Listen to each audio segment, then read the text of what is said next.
దేవునికి ప్రియమైనటువంటి వారలారా, మీ అందరికీ కూడా దేవుని నామమందు శుభములను తెలియజేస్తుంటున్న మీ అందరికీ కూడా శుభము కలుగును గాక. ఈ యొక్క సమయమందు 66వ కీర్తన 1వ వచనం నుంచి మనము ధ్యానించుకుందాం. సర్వలోక నివాసులారా, దేవుని గూర్చి సంతోష గీతము పాడుడి. సర్వలోక నివాసులు దేవుని స్తుతిస్తూనే ఉంటారండి. అది భూలోకమైన, పరలోకమైన, పాతాళలోకమైన. ఎందుకు అనేసి అంటే, దేవుడు సర్వలోకమునకు దేవుడై ఉన్నాడు. దేవుని నామానికి వందనాలు. చాలామంది 7 లోకాలు అంటారు, కానీ 3 లోకాలండి: పరలోకం, భూలోకం, పాతాళ లోకం. ఈ విధంగా సర్వలోక నివాసులు కూడా దేవుణ్ణి స్తుతిస్తూనే ఉంటారు. మరి ఈ యొక్క సమయమందు నీవు దేవుణ్ణి స్తుతిస్తుంటున్నావా? స్తుతించేటటువంటి వాడవుగా నీవు ఉంటున్నావా అనేటటువంటిది ఒకసారి జ్ఞాపకం చేసుకొనవలసినటువంటి అవసరత మన జీవితంలో ఎంతైనా ఉన్నది.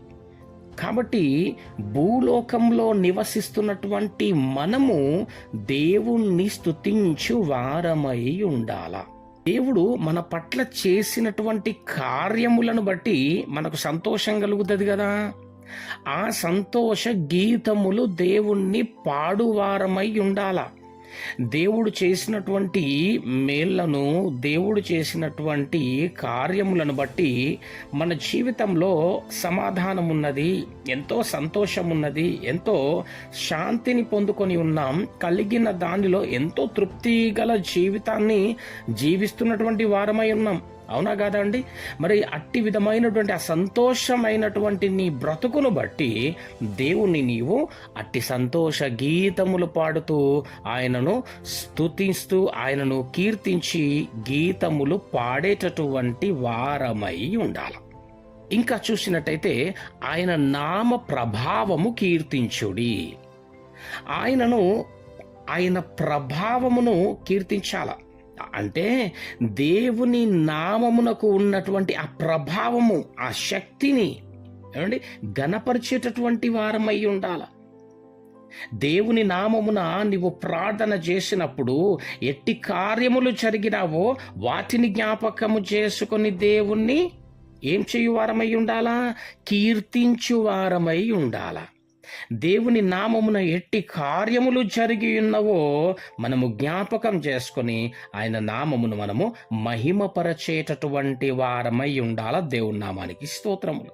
2వ వచనంలో ఆయనకు ప్రభావము ఆరోపించి ఆయనను స్తోత్రించుడి. ఆయనకు ప్రభావం ఆరోపించాలట. మహిమ, ఘనత, ప్రభావములు దేవునికి మాత్రమే కలగాల. అవి ఏ మనుష్యుడు పొందుకొనకూడదు. దేవుని మహిమను ఎవరు కూడా అట్టి విధంగా దొంగిలించకూడదు. వీటన్నిటికీ అర్హుడు దేవుడే గనుక ఆయన స్తుతికి పాత్రుడు, స్తోత్రార్హుడు గనుక మనము ఆయనకు ప్రభావము ఆరోపించువారమై ఉండాలి.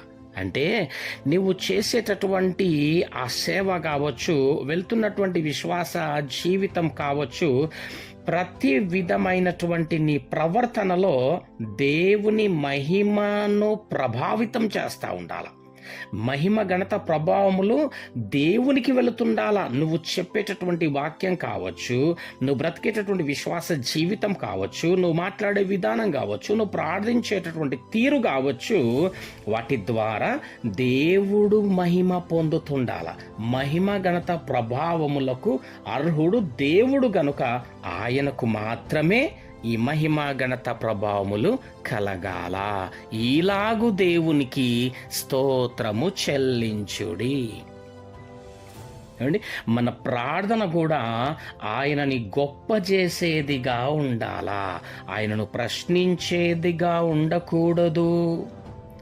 ఏమండి, ప్రార్థన ఏ విధమైనటువంటి ప్రార్థనలు మన జీవితాల్లో ఉంటాయి అనేసి అంటే, దేవుణ్ణి ప్రశ్నించేటటువంటి ప్రార్థనలే ఎక్కువగా ఉంటాయి.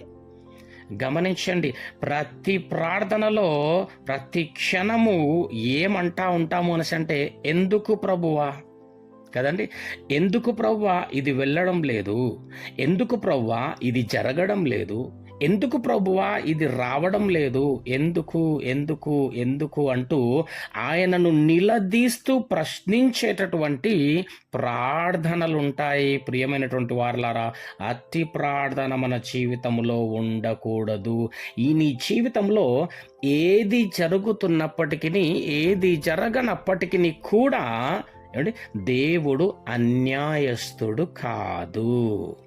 దేవుని నామానికి స్తోత్రములు. ఏమండి, కాబట్టి నీ యొక్క ప్రార్థనలో ప్రశ్నార్థకమైనటువంటి ప్రార్థన ఉండకూడదు.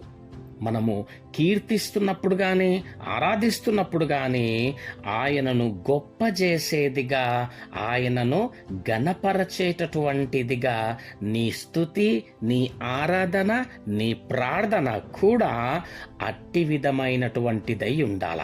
ఏ విధంగా? ఆయనను ఘనపరచేదిగా ఉండాల. దేవుని నామానికి స్తోత్రములు. ఏమండి, దావీదు గారు ఎన్ని భయంకరమైనటువంటి పరిస్థితుల గుండా వెళ్ళినాడో అందరూ కూడా ఎరిగినటువంటి వారమే. ఏమండి, ఏ విధమైనటువంటి భయంకరమైన పరిస్థితి ఎదురైనప్పటికీ దావీదు గారు దేవుణ్ణి ప్రశ్నించేటటువంటి వాడుగా లేడు. ప్రతి పరిస్థితిలో కూడా దావీదు గారు ఏమన్నారు దేవుణ్ణి అనసంటే, నా దేవుడు మహోన్నతుడు అన్నాడు ఆయన. నా దేవుడు మహాగణుడు అన్నాడు ఆయన.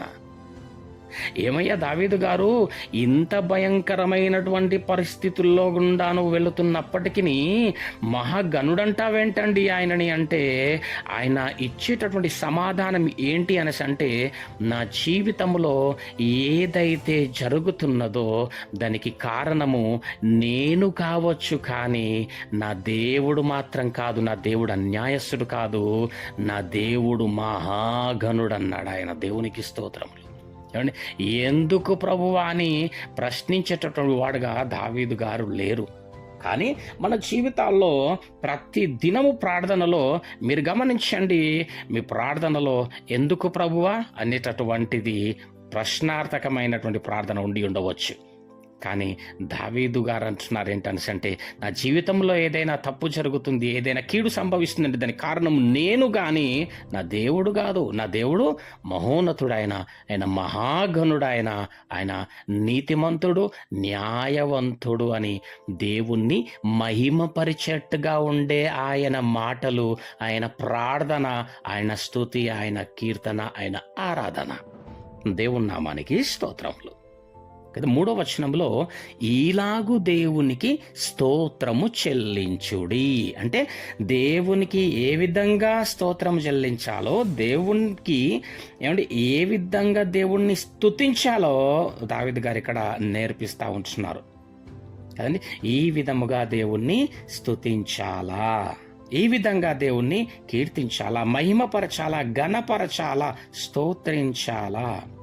ఇలాగు దేవునికి స్తోత్రము చెల్లించుడి. నీ కార్యములు ఎంతో భీకరమైనటువంటివి, కార్యములు ఎంతో భీకరమైనవి. ఇక్కడ నీ ప్రతి ప్రార్థనలో నీ బాల్య జీవితంలో కావచ్చు, నీ యవ్వన జీవితంలో కావచ్చు, ప్రియమైనటువంటి వారలారా, నీ వృద్ధాప్య జీవితంలో కావచ్చు, దేవుడు చేసినటువంటి కార్యములను ఒక్కసారి నువ్వు జ్ఞాపకం చేసుకో.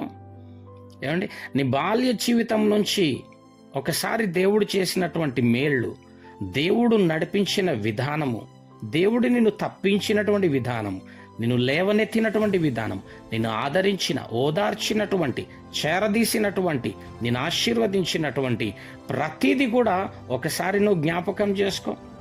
అట్లాగా వాటన్నిటిని ప్రతి దినము నువ్వు జ్ఞాపకం చేసుకుంటూ దేవుణ్ణి మహిమపరిచేటటువంటి వారమై ఉండాలా. ఒకసారి ప్రియమైనటువంటి వారలారా, దేవుడు చేసినటువంటి నీ జీవితంలో ఆయన చేసిన ఆశీర్వాదాలన్నిటినీ, ఆయన ఇచ్చిన ఆశీర్వాదములన్నిటినీ ఒక్కసారి లెక్క పెట్టుకో చూద్దాం. ఏమండి, అలాగ వాటన్నిటినీ పేరు పేరు వరుసన నువ్వు జ్ఞాపకం చేసుకొని దేవుణ్ణి స్తుతించేటటువంటి వారుగా ఉండాలి. దేవుణ్ణి మహిమపరిచేటటువంటి వాడవుగా ఉండాలి.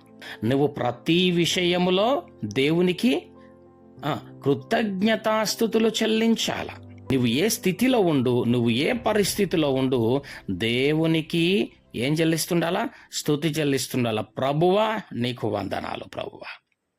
నీ జీవితంలో జరిగేటటువంటిది ఏదైనప్పటికీ అది దేవుని ఉద్దేశములో, దేవుని యొక్క చిత్తంలో ఒక భాగమై ఉండవచ్చు గనుక అది నీవు ఆత్మీయ జీవితాన్ని కొనసాగిస్తున్నటువంటి నీ ఆత్మీయ ప్రయాణములో ఏది ఎదురైనప్పటికీ ప్రభువా నీకు వందనాలు ప్రభువా, నీ చిత్తము నా పట్ల నెరవేర్చు ప్రభువా. ఎట్టి విధమైన పరిస్థితి నా జీవితంలో కలిగినప్పటికీ నీ నామమందు నేను దాన్ని ఎదిరిస్తాను ప్రభువా, నేను సహించుతాను ప్రభువా, నేను భరిస్తాను ప్రభువా, దాన్ని జయించగల సామర్థ్యత నాకు దయచేయు ప్రభువా అని నువ్వు దృఢమైనటువంటి మనస్సుతో నువ్వు దేవుని యందు విశ్వాసముతో గనక నిలబడి నీ విశ్వాస యాత్రను నువ్వు కొనసాగించినట్టయితే దేవుడు నీ జీవితంలో జయమును కలుగ చేస్తాడు. నీ ప్రతి ప్రార్థనకు దేవుడు ఖచ్చితంగా సమాధానము దయచేసేటటువంటి వాడై ఉన్నాడు. ఇటు విధంగా దేవుని స్తుతిస్తూ ప్రార్థిస్తూ నీ యొక్క ఆత్మీయ విశ్వాస జీవితాన్ని కొనసాగించేటటువంటి వారుగా ఉండాలి. ఖచ్చితంగా దేవుడు నీ ప్రార్థనకి ప్రత్యుత్తరము దయచేసేటటువంటి దేవుడై ఉన్నాడు ఆయన. కాబట్టి కలవరపడొద్దు, భయపడొద్దు. దేవుడు నీకు తోడయుండి నడిపించును గాక. నీ ప్రార్థనకు ప్రత్యుత్తరము దేవుడు దయచేయును గాక. ఆమెన్.